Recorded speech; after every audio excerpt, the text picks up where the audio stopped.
Senpai Cinéma. All right. Fait que, comment ça va, Pascal? Ça va bien, toi? Ça va super bien. Fait que, cette semaine, de quoi qu'on parle? On parle de Danganronner, euh, Danganronner. Dangan connu étant, international sous le titre One. C'est quoi, Bron? je vais le ressortir en attendant, je vais juste dire que Dangan, c'est une balle de fusil, c'est un bullet. Ouais.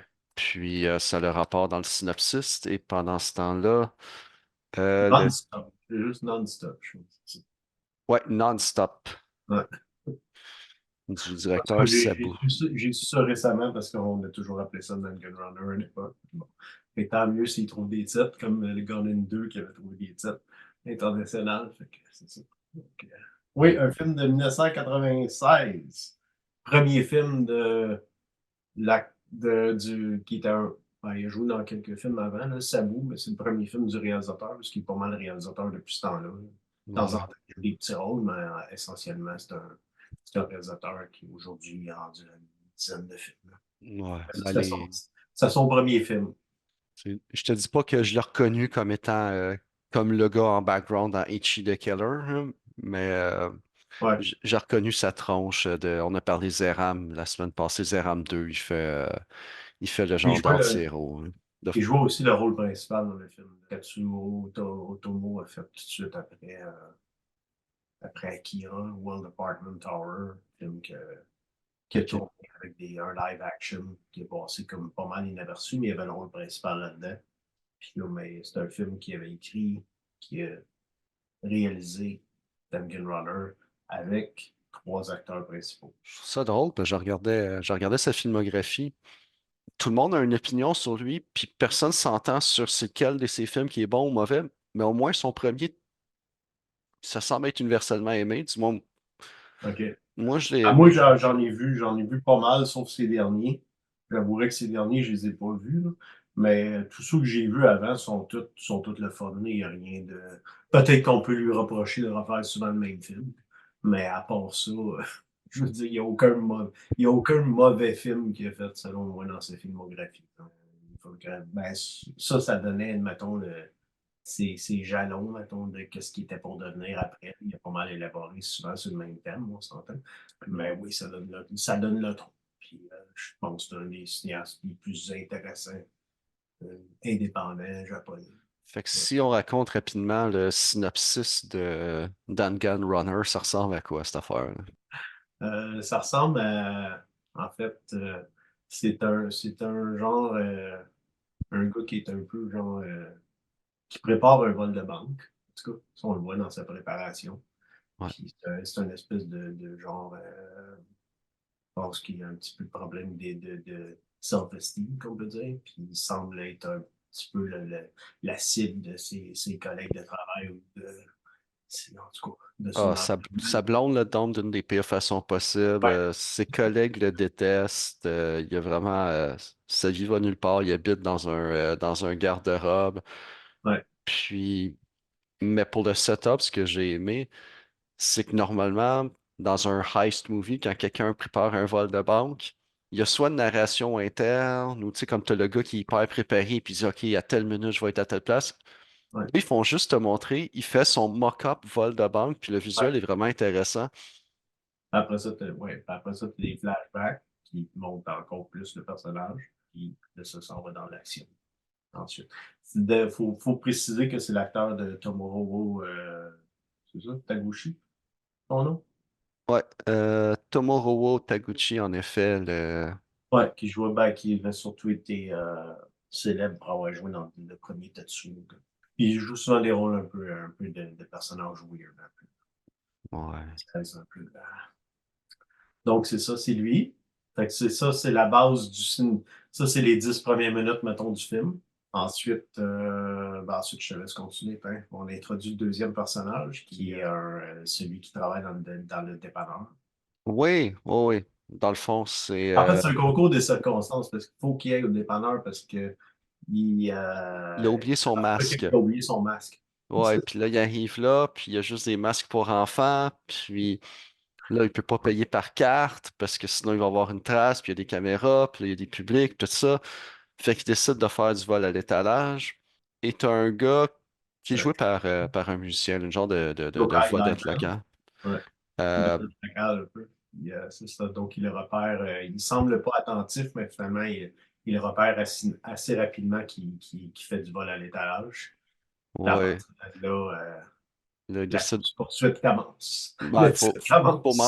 faut mentionner qu'il y a une arme à feu qui est centrale. Ouais. OK.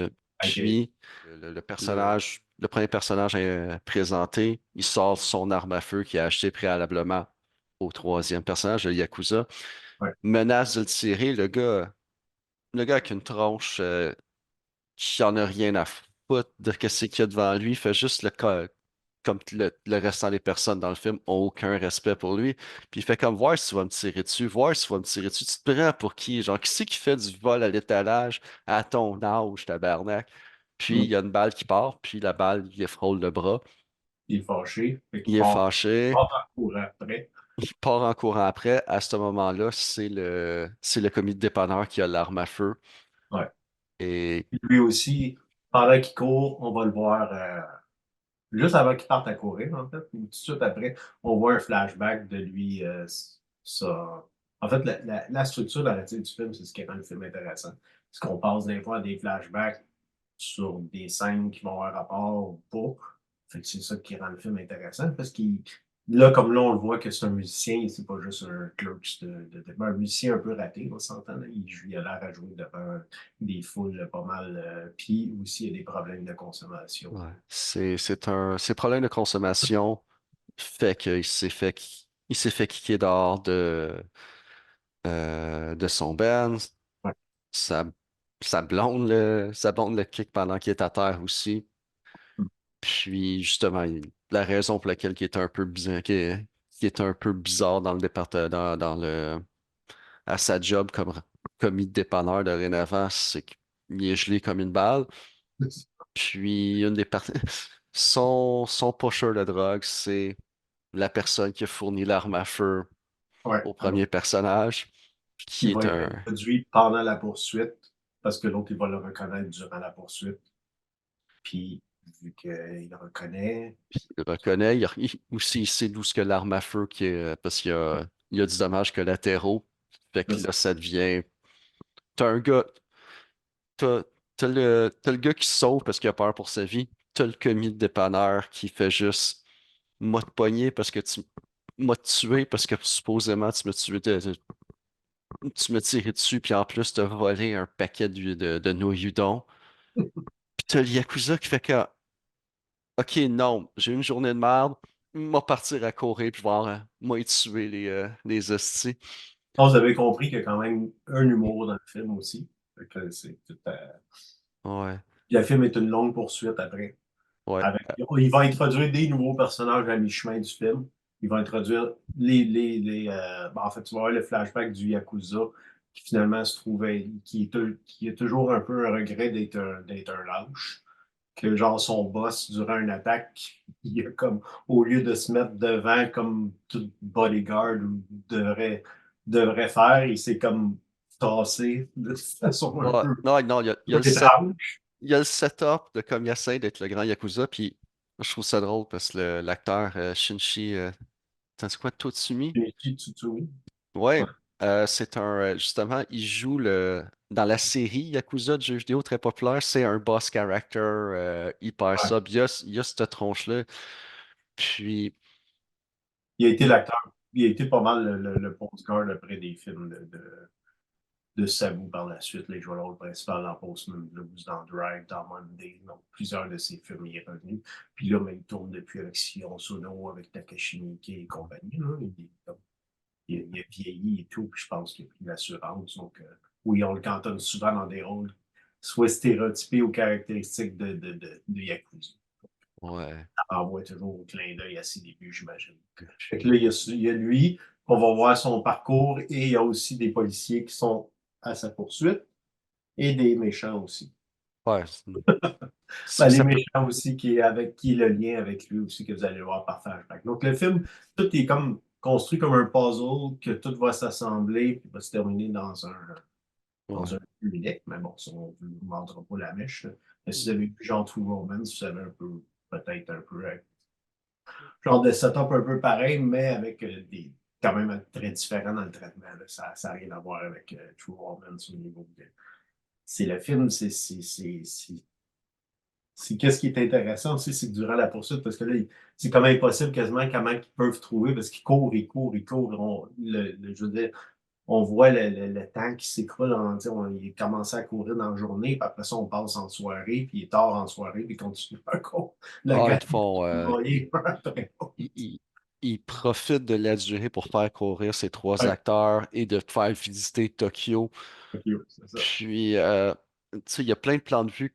Tu l'entends pas, le directeur, mais j'ai vraiment l'impression, il fait comme, il est là, puis lui, il est sur il est Ouais. sur le char qui recule pour faire son plan de vue, puis il fait comme, ah, comment?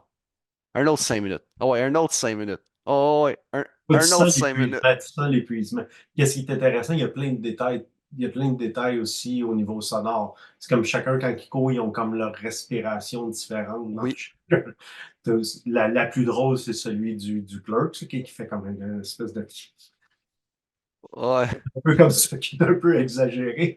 Il a de la misère un peu, là, mais bon, chacun ouais, la est. respiration, les souliers sont différents. Euh, Chacun trouve une motivation aussi à continuer de courir.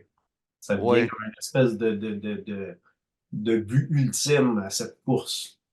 ouais, Donc, ben chacun c'est, aussi, les il y a plein de. personnages sont présentés de façon, euh, comme étant diamétralement différents. C'est trois personnes de lieux différents qui se ramassent à être réunis pour clasher ensemble et vers une super belle finale.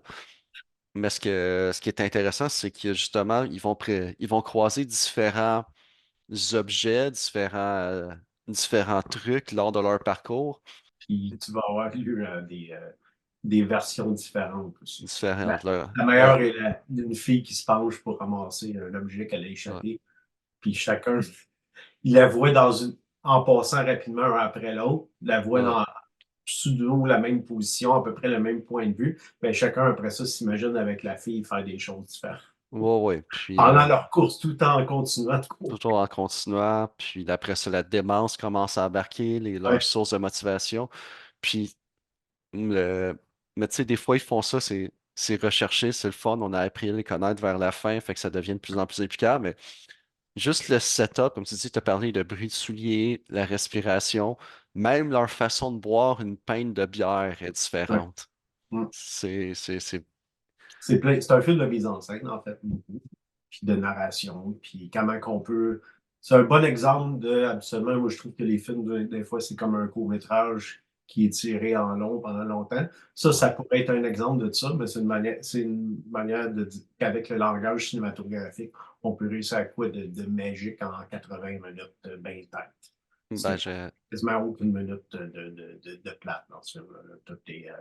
Tout est emboîté super bien. Puis même, tu as des moments aussi de justement, à l'aide des flashbacks, tu as comme des scènes qui sont un peu plus smooth. Puis après ça, on retourne dans la course. La course aussi, elle a des tempos différents. Chacun va reprendre de vigueur ensuite. Donc, en tout cas, c'est un film très, très intéressant. ben, un parallèle avec la bande dessinée. Ouais. En bande dessinée, on parle souvent d'Alan Moore, puis on dit que Watchmen, c'est la plus grande bande dessinée qui a jamais été écrite. Et je vais paraphraser l'écrivain. Son objectif, puis tu sais, il chialera pas contre son œuvre, mais il dit que c'est pas nécessairement la meilleure œuvre qu'il a faite, quoi que ce soit. Il est vraiment plus fier de d'autres choses qu'il a faites par le passé. Mais ce qu'il dit par rapport à son œuvre, c'est que son objectif, c'était de créer le plus ou de retirer le plus de ce que le médium de la bande dessinée est capable de faire. Fait qu'il a fait une bande dessinée Ouais. racontée d'une certaine façon vraiment spécifique en utilisant le maximum de ce que le médium était capable d'offrir à ses yeux. Puis ça donne justement une excellente bande dessinée. C'est le plus bande dessinée qu'une bande dessinée peut être, si on peut dire. Mais maintenant, c'est plus la même affaire. Puis ce que j'aime de Danganronner, c'est que c'est pas un court-métrage, c'est pas un long-métrage, c'est pas un album vinyle, c'est un film, t'as un début, un milieu, une fin, c'est bien structuré, le visuel, tout est là pour que ça soit présenté dans le format, puis en retire le maximum. Ouais, ça c'est vrai, 47. Mais en tout cas, moi, c'est un film que à l'époque, j'avais fait le tour. C'est encore un film qui, je pense qu'il avait été présenté à Fantasia, probablement. Si mon souvenir est bon. Mais c'est son autre film, ensuite, j'avais vu au Festival des films du monde, puis, qui est tourné tout de suite après. Il était quand même Postman Blues, il avait passé au Festival des films du monde. Mais voilà, donc, oui, c'est un film que c'est ça. Ben, tu sais, comme souvent, les premiers films, les cinéastes ne savent pas trop s'ils vont en faire d'autres ou de quoi, ou si ça va être un échec ou de quoi, donc souvent, ils mettent le paquet. Mais là, quand c'est fait avec talent, avec vigorosité et autant tu vois que le gars, il était pas juste, ferait pas juste un film. Il a trop de talent pour, il y a trop d'invention dans son film. Il y a trop de motivation. Comme ses personnages, il y a comme la motivation aussi. Je pense que on savait qu'il enchaînerait tout de suite par la suite, qu'il était pas être réalisateur. Un directeur que j'apprécie plus que toi, c'est Edgar Wright. Moi, Ouais. j'aime bien ce qu'il fait, mais il s'est fait crisser dehors du plateau de tournage de Ant-Man quand que la majorité du film était pas mal complet à fini de tourner, du Ouais. moins de ce qui est dit. Puis un de ses points de litige, c'est que quand Disney se sont rendus compte de ce qu'ils faisaient, ils se sont rendus compte qu'ils faisaient pas un film de Disney, ils faisaient un film d'Edgar Wright. Mais Puis, ça, ils essayent pas ça, ils vont te le casser. C'est ouais. souvent la même affaire, là. Il y a plein de réalisateurs qui sont fait mis dehors justement à cause que souvent, durant la production, on se rend compte qu'ils sont en train de faire autre chose qu'on leur avait demandé. Dans le Oui, cas, j'imagine, d'Ant-Man, le film qui coûte tellement cher, ces films-là, donc c'est pas le temps de niaiser parce si on faut retourner en post-prod, puis faut retourner des scènes, ça va coûter d'autant plus cher. Donc, mais ouais. Mais je suis content pour Sabu. j'ai pas vu Ant-Man anyway, là, mais bon, je te crois pour l'histoire qu'il voulait probablement essayer de faire quelque chose de différent, mais bon, tu peux Ouais. pas, quand aujourd'hui avec des budgets comme ça, t'as pas le choix d'être un yes man. Oh ouais, non, ça c'est D'ailleurs, il y a toutes une ces films, gestion du risque. la plupart, on sait même pas c'est qui les réalisateurs quand ils nous montrent la bande-annonce, là, on ne les sont même pas mentionnés parce que nous, on s'en fout. Ouais. Ça va être le produit Marvel en bout de ligne. Ouais, ben il y a ça. Je parle des fois des artistes qui travaillent dans le jeu vidéo pour des grosses compagnies. Ouais, Puis c'est un peu problématique quand vient le temps de construire un portfolio parce que tu as le droit de dire que tu as participé, ouais. mais tout ce que le studio produit, c'est une œuvre créative d'une équipe. Ouais. Fait que tout est effacé derrière leur branding. Euh, Puis après Un- la gestion du risque, il y a une raison de faire ça. Mais ce que j'aime de Sabu, puis que je souhaite qu'il soit en mesure de continuer à faire ses films, que ça soit du Sabu par Sabu.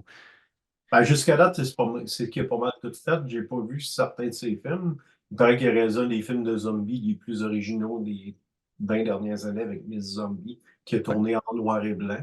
Je l'ai toujours Puis, pas vu, mais je sais que ça avait joué au FNC, puis au Festival, puis ça avait été bien reçu. Moi, je sais que tous ses premiers films, je les ai tous vus, genre jusqu'à peu près 2010. Après ça, ses films ont fait moins le tour des festivals. Il a aussi arrêté de tourner comme un film par année, à peu près, là. Il était très productif à ses premières années. Là. Il s'est calmé, mais c'est vrai qu'on peut peut-être lui. S'il y a quelque chose à lui reprocher, c'est ça. C'est peut-être qu'il joue beaucoup sur tu le vois déjà dans Danganronpa, là, c'est plus les hasards et coïncidences qui forgent les personnages et les situations. Ça, je pense que c'est un thème qui va souvent revenir dans ces films par la suite. Sans en faire un abus non plus, mais ça devient comme genre le narrative drive du film, si on peut dire. une formulation qui est souvent répétée, c'est il fait une parodie du genre. Puis, je suis pas d'accord que c'est une parodie, comme même, mettons, dans Usagi Drop, Ouais. que j'ai commencé à écouter, puis Miss Zombie, que j'ai pas encore écouté, mais que je m'attends à écouter. Je pense pas que il cherche à rire de ce qui a été fait avant. Je pense que c'est un fan de cinéma, il l'écoute, puis il essaye de l'interpréter à sa façon. Puis on écoute Danganronner, puis oui, c'est drôle, mais il rit pas du genre. Il fait Ah, il n'est pas du genre. Non, non, c'est juste.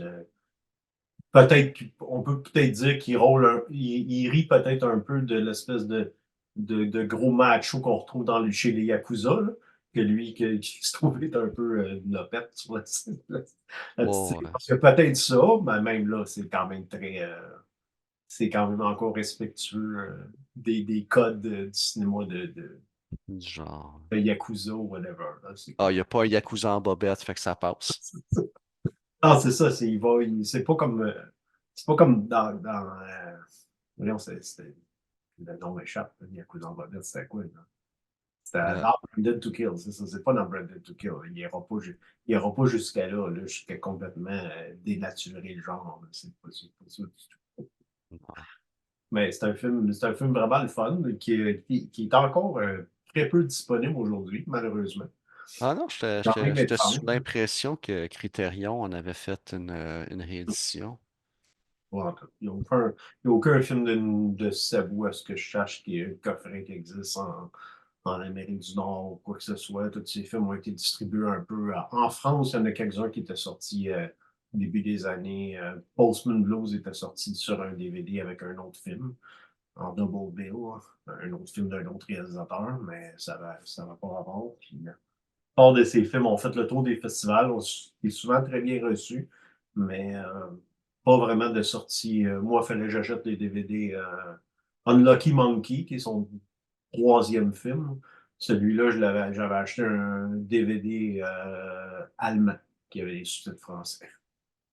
Non, t'as raison, je viens de vérifier, puis le c'est bel et bien, c'est quoi? C'est Third Window Films qui distribue Danganronner. Ah oui, c'est ça. Ben ça, c'est en Angleterre, je crois. Eux autres. Ouais, mais sérieusement, je viens de commander deux Blu-ray, deux autres, puis le Ben, shipping peut-être est... tant mieux s'ils vont commencer à les sortir. Je pense que un cinéaste mériterait pas mal plus de recognition, comme on peut dire, de reconnaissance. Ouais, ben, Euh, je suis parce content que, de ce label-là. ouais, Comme, je suis tombé dessus par hasard, justement, parce que je voulais volontairement acheter une copie physique de One Percenters. ouais. Puis Ah, ils ont sorti des bons trucs. Ils ils ont ont sorti sorti des bons trucs, ils vont Zulaski, chercher. ils ont sorti des vieux films de Zulaski. J'avais acheté la troisième partie de la nuit, là, qui est son premier film qui est excellent. Donc, ils sortent des films quand même. Ouais, Ça vaut puis la peine. ils ont fait un coffret, comment il s'appelle ton acteur de Sonatine, qui, Oh, oui, oui, ils ont sorti des films de Kitano. ouais. Ben c'est ça, j'étais confus parce qu'il récupère un peu le, Mais il y a eu Eureka Entertainment aussi qui sont très forts sur le cinéma japonais, mais c'est encore aussi, c'est britannique. Donc, ils ont sorti plusieurs films, mais il y a tellement de bons films qui pourraient sortir aussi. Donc, ouais. peut-être aussi, voyons, Arrow, mais Arrow, eux autres, ils vont plus sortir des classiques. Donc, Je sais pas, moi je trouve qu'Arrow vont plus dans le culte que dans le bon, souvent.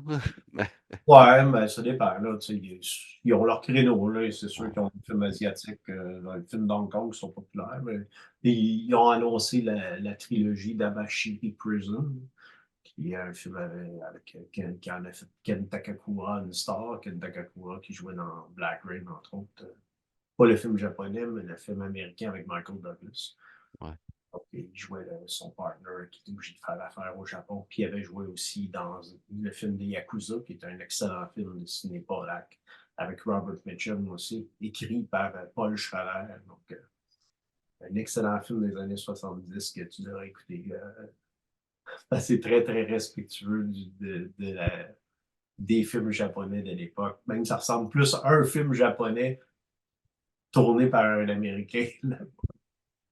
C'est drôle parce qu'il y avait tellement plein de cinéastes qui avaient été abordés. Puis quand Ciné Polac a accepté de tourner, tout le monde a dit ah, c'est de la merde, Ciné Polac, il fera jamais un bon film avec ce script-là. Vous devriez le donner à plein d'autres cinéastes. Mais finalement, moi, je trouve qu'en tout cas, il a fait un putain de Peux-tu chef-d'œuvre avec des Yakuza. Hein. peux-tu me redire le nom que je le rajoute à ma playlist? C'est juste des Yakuza. Juste de Yakuza. Ouais, De ciné 75, polac. ouais, 75 ou 76. Là, c'est juste avant qu'il fasse, qu'il crie Taxi Driver pour Scorsese. Là. C'est un de ses premiers scripts qu'il avait vendu. Il l'avait écrit avec son frère, Leonard Schrader, si ma mémoire est bonne. Ah, ce que Et j'aime, Robert Mitchum est excellent aussi. Là. un rôle principal. Ce que j'aime, C'est de ces années-là, c'est qu'ils prenaient le temps de faire des posters. Ouais, c'est Là, plus c'est. c'est mettre en visuel pendant qu'on parle. qu'on parle. Ah ouais. Ben, puis. Non, mais c'est ça, on parlait de soit Third William Film puis de Tricotta Distribution, Ouais, puis de Criterion. Puis c'est pour ça que j'ai pensé à Criterion, c'est que en tant qu'infographiste puis quelqu'un qui aime beaucoup les illustrations, je trouve ça le fun que malgré que l'art de faire des belles affiches par les studios est un peu disparu, c'est devenu ouais. Ben, des surtout aux États-Unis, là, c'est rendu. c'est rendu C'est juste des faces des acteurs, là, c'est tout. c'est des floating heads ou à ce ce qu'on fait, c'est des thumbnails, puis ben Ouais, les thumbnails, ils donnent. Je le sais, je suis infographiste, là, ouais, t'as 1 heure et demie pour le faire, ton thumbnail, maximum, là. Puis dans ton heure et demie, il faut que tu aies couvert pas mal toutes les plateformes de distribution avec tous les formats, puis les publicités. Puis fait que c'est pour ça qu'on se rend avec autant de têtes flottantes. Mais les copies physiques de certains films qu'on parle, il engage les illustrateurs pour ouais, c'est faire ça. Les des nouveaux nouvelles. modes de refaire, ouais, ça fait le tour pas mal. C'est redevenu à la mode, là, ceux qui essaient de recréer comme ceux qui, mettons, qui faisaient les Goonies dans le temps, là, entre autres, là, qui est un des plus célèbres de genre d'illustration, que ça donnait le goût de voir le film sans nécessairement mettre les faces de ces acteurs, là.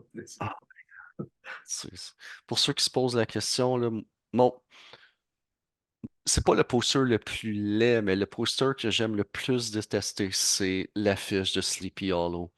Il y a Mais ouais, tout dessus.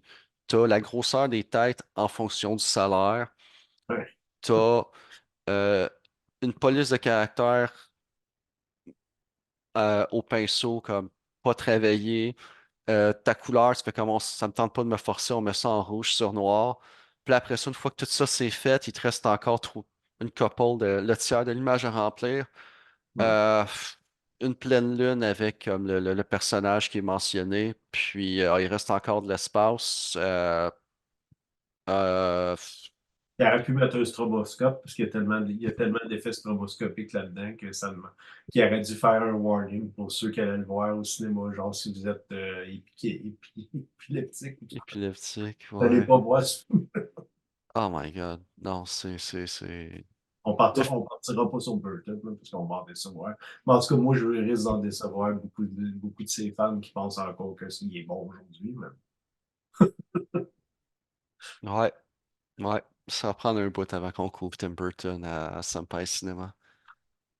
Ben, peut-être s'il tourne au Japon. Mais non, mais là, ils viennent annoncer quoi, là? Ils annoncé, il a annoncé une autre connerie. C'est genre un autre genre rip-off ou suite qu'on veut pas, là, puis qu'il a décidé de refaire, là, ou un autre classique qu'il a décidé d'adapter pour être sûr de la scraper bien comme il faut, là. Mais bon, je parle de travers mon chapeau, mais il me semble que j'ai vu ça passer. Ça. Je vais te croire sur parole et ne pas rechercher le sujet. Et fait que si je me permets de demander des points, une fois qu'on a écouté Danganronner, Ouais. les points de suite, genre là, on a parlé de Sabu, euh, c'était son premier film, t'as mentionné Lady Zombie qui vient de faire. Est-ce que tu aurais Ben, d'autres Ted Bundy, ça suggestions? fait déjà 10 ans. Ça fait déjà 10 ans. Moi, Ouais. j'aime beaucoup. J'ai bien aimé. T'aurais pu que je retrouve sa filmographie. Là, je l'avais tantôt. Euh, J'avais beaucoup aimé. Ben, Monday était quand même très intéressant parce que ça reprenait un peu la même formule, mais en tout cas, il y avait un twist différent. Il y en a beaucoup que j'ai pas revu depuis. Là, c'est sûr, Danganronner, celui-là, c'était peut-être celui que j'avais vu plus souvent aussi parce que c'était comme très rafraîchissant à l'époque. Puis c'était comme nouveau. Donc, si j'avais fait à peu près le tour de tout le monde le montrer à l'époque. Les autres, il y en a beaucoup que j'ai vus juste dans les festivals et que j'ai pas revus. Je sais qu'il a fait tout. C'est ça, son dernier film date de 2021. Pendant la pandémie, là, finalement. My Blood and Bones in a Floating Galaxy. In a Flowing Galaxy. C'est son dernier film. Mais j'ai vu Dancing Mary qui est en 2020 qui est intéressant aussi. C'était différent de ce qu'il faisait avant. Fait que je pense qu'il a comme maturé. Mais moi, j'aime beaucoup. J'ai un faible peut-être pour ces 4-5 premiers. Ben, dans ma liste de visionnement à court terme, il y a définitivement Lady Zombie. Puis, il a fait un film de Noël avec un boys band Ouais, ouais. qui, qui pique ma curiosité. Ça, en décembre, il risque d'être dans ma watchlist. Ben, c'est pas son dernier, justement. Je pense. My Blood and. Non, c'est Hold Up Down. Ah, ok, ouais, ouais, ok. Ouais, celui-là, j'ai pas vu. Il y a Hard Rock Hero, je te dirais qu'il faisait peut-être un peu une redite là, sur le thème du vol de banque, un peu, là. Celui-là, mettons, ça faisait. Mais il jouait encore beaucoup sur la perspective. J'avais l'impression qu'il refaisait Danganronner, mais 8 ans après. C'est peut-être celui-là qui m'avait peut-être un peu déçu, mais tout le Ben, reste. c'est celui-là, je pense que c'était pas 100% son film. C'est le premier film qu'il a fait avec le même boys band que Ah le oui, film oui, de c'est vrai, Noël. il travaillait, ouais, c'est ça. Fait Ouais, je sais il y a eu une petite association, puis après ça, il a même fait une télésérie, Trouble Man, en 2010 aussi. Donc, que, ouais. un petit Peut-être c'est passage moins. il y a un petit passage à vide, mais il paraît que c'est ça. Avec Miss Zombie, Ah, il avait repris de de sa verve. sa verve. Alright. Puis, ben, regarde, on couvrira probablement pas le film, mais ceux qui l'ont pas vu, Tetsuo, je pense que c'est un must. Oh oui, ça, c'est un must Ça, c'est absolument un à must. voir. Moi, j'aime beaucoup le remake, pareil. Même si, ben, c'est une suite, mais on s'entend que c'est comme un remake en noir. Un remake en couleur, là, c'est comme un Evil Dead 2 face à Dead 1. Si on a plus d'argent, on fait pas mal sensiblement la même affaire, mais avec plus de bang. Mais le premier, ça reste quand même un classique de cyberpunk et De body horror. de body horror. C'est un mélange de cyberpunk, body horror, puis plein d'inventions visuelles n'était pas nécessairement novateur, mais tournant en 16 mm avec plein d'énergie par le grand Tsukamoto aussi, qui est un excellent cinéaste. À un moment donné, on va sûrement s'attaquer à une de ses œuvres. Le On son parle. aussi, Ah, tu sais, le film, une des premières affaires qui set le mood, c'est qu'il il slim les dents sur une rod en métal. ouais. Puis t'es Ben, comme, non, ok, c'est vers là que tu t'en vas avec le son, puis tout, puis le zoom, c'est ouais, puis beau. le soundtrack post-industriel avec très métallique là, d'un compositeur que je me du nom, mais il a travaillé beaucoup avec. C'était pas Trent Reznor qui a travaillé là-dessus? Il a Non, travaillé sur un des trois, je pense. Trent Reznor, je pense qu'il s'est influencé de ce compositeur-là, parce que Trent Reznor n'a pas encore indiqué quand la chose avait commencé, mais en tout cas, un de ses meilleurs soundtracks, c'est Tokyo Fist, par le même réalisateur. Puis selon moi, c'est le chef-d'œuvre de Tsukamoto, encore plus que Tetsuo. Tokyo Fist, c'est son chef-d'œuvre. C'est un 5 étoiles automatique. Regarde, je veux pas t'assiner. Wikipédia dit que le closing credit scene de Tetsuo, c'est par Trent. Ah, ok. Ben, ça se peut, ça se Non, peut. ça se peut que ça soit une autre distribution, puis mais Ouais, peut-être quand il l'a réédité après, là, en regarde, tout cas, j'ai, il me j'ai- semble que Trent Reznor ne faisait pas de la musique en 86, mais bon, je peux me tromper aussi. regarde, je t'assinerai pas là-dessus parce que. En tout cas, Nine Inch Nails n'avait pas fait d'album en 86. C'est ça. Ah non, excuse, je me suis trompé, c'est, on parle, c'est rendu au troisième, c'était pas sur le premier, fait que ouais, c'est Ok, sûr ouais, que. ouais, c'est ça, c'est le troisième. Ouais, mais le troisième est comme complètement raté, là, on s'entend. Ouais, ouais, non, c'est ça, là, excuse-moi, là, Il a c'est. fait, il a fait on lui a demandé de faire genre, peux-tu le refaire en langue anglaise? Puis prends-toi un acteur qui ne coûtera pas trop cher. Fait il a fait genre une publicité, genre quelqu'un qui était au Japon, s'il était fluent en anglais, je me souviens, puis ils ont pris n'importe qui, puis ça a donné ce que ça Ah, donne. Ou fluent ah, en japonais, je ne sais plus trop, mais c'est mauvais. Là. C'est probablement son pire film à voir parce que c'est vraiment juste.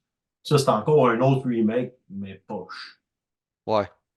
Au moins, le deuxième, il y avait encore toute l'inventivité, comme Raimi, qui avait encore toute son inventivité quand il avait fait Evil Dead 2. Mais c'est ça. Non, mais non. Non, ça valait pas la peine. Yep. Mais oui, Tomoro Taguchi, c'est ça, il jouait dans Tetsuo. Puis sinon, mais lui, je le connais pas, le clerc, là. Non, C'est ben, c'est. un J'ai musicien, écouté un rapidement musicien sa d'époque. musique, c'est pas mon genre, puis à part ça, ben, il fait comme des talk shows, puis c'est le genre de personnalité locale, puis je suis pas encore creusé assez pour triper puis reconnaître le monde, là. Mais Ouais, puis, il y a un des Yakuza, entre autres Renosugi, lui, qui est décédé aujourd'hui, mais il, à un moment donné, il jouait dans à peu près tous les films de genre japonais. Il a joué le rôle principal dans le film avec les cheveux là, de Sian Sono. Là. Ext, Ouais, c'est ça.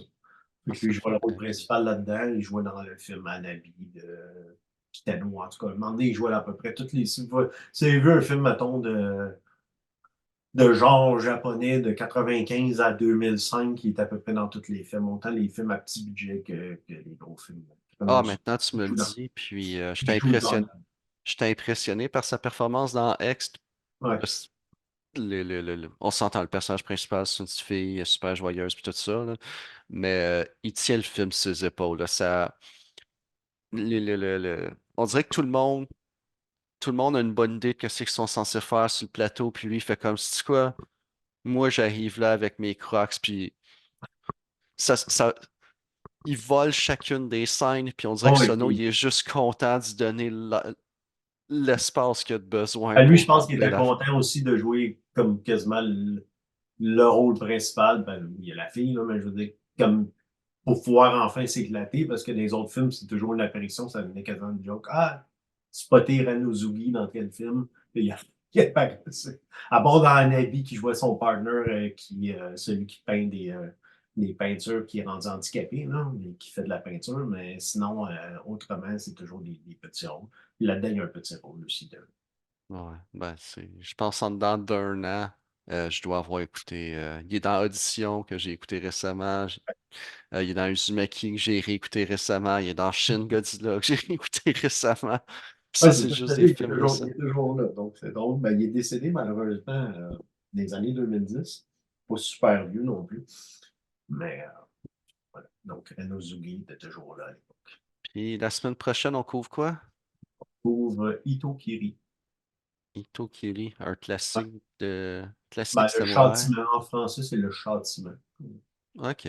Traduit par le châtiment. Le titre en anglais, je ne sais pas.